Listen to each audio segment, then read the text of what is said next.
Good morning student. हम लोग इस एसएसटी के ऑनलाइन क्लास में आपका स्वागत है। इस समय हम लोग सिविक्स में चैप्टर सेकंड यानी राजनीति विज्ञान में चैप्टर सेकंड पढ़ रहे हैं, धर्मनिरपेक्ष। मैंने कल भी पढ़ाया था, बताया भी था आप लोग को धर्मनिरपेक्ष का मतलब क्या होता है। किसी भी देश या राज्य में उसका अपना कोई कानून ना होना।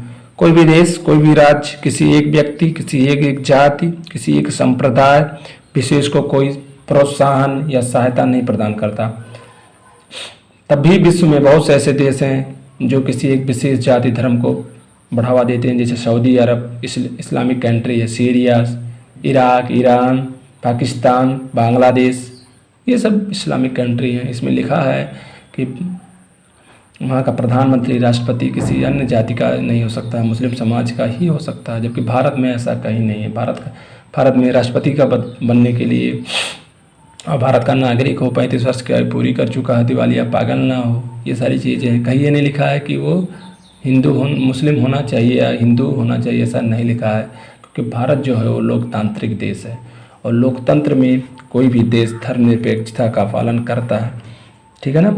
ऊपर दिए गए तीनों उद्देश्य दुनिया के अन्य धार्मिक या धर्मनिरपेक्ष लोकतांत्रिक देशों के संविधान में दिए गए उद्देश्यों से मिलते जुलते हैं।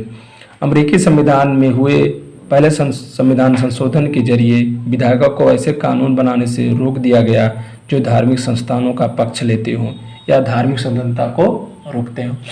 विश्व को पहला लिखित संविधान देने वाला जो है वो अमेरिका का ही संविधान है, अमेरिका ही है, ठीक हो। इसका मतलब ये है कि विधायिका किसी भी धर्म को राजकीय धर्म नहीं घोषित कर सकती जैसे भारत है, और ना ही विधायिका किसी एक धर्म को ज़्यादा प्रभावित कर सकती है।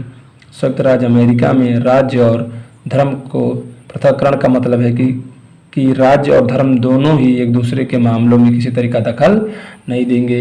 शायद यही सही भी है। शायद अब आप समझ गए होंगे कि भारतीय धर्मनिरपेक्षता और अमेरिकी धर्मनिरपेक्षता के बीच एक अहम फर्क है। ऐसा इसलिए है कि अमेरिकी धर्मनिरपेक्षता में धर्म और राज्य के बीच स्पष्ट अलगाव के विपरीत भारतीय धर्मनिरपेक्षता में राज्य को धार्मिक मामलों में हस्तक्षेप करने की छूट दी गई है।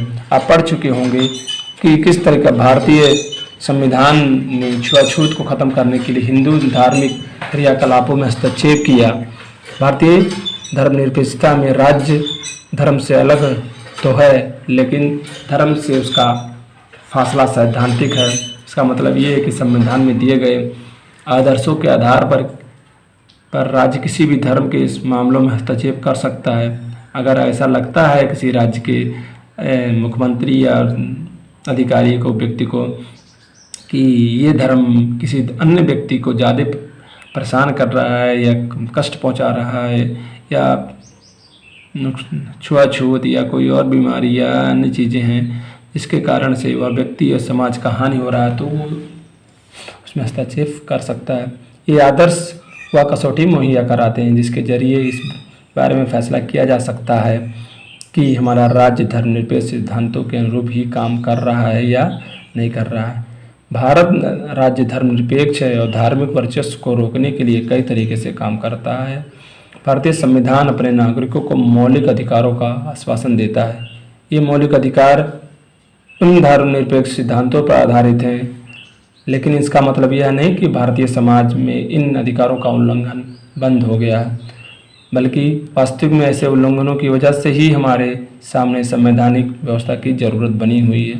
इस तरीके के अधिकार के होने का ज्ञान हमें इन अधिकारों के उल्लंघन के प्रति और संवेदनशील बनाता है। जब भी ऐसा कभी होता है तो हम इसके खिलाफ सही कदम उठाने की क्षमता भी हमें मिल जाती है, ठीक है ना। ये चैप्टर आपका समाप्त हो गया है, ठीक।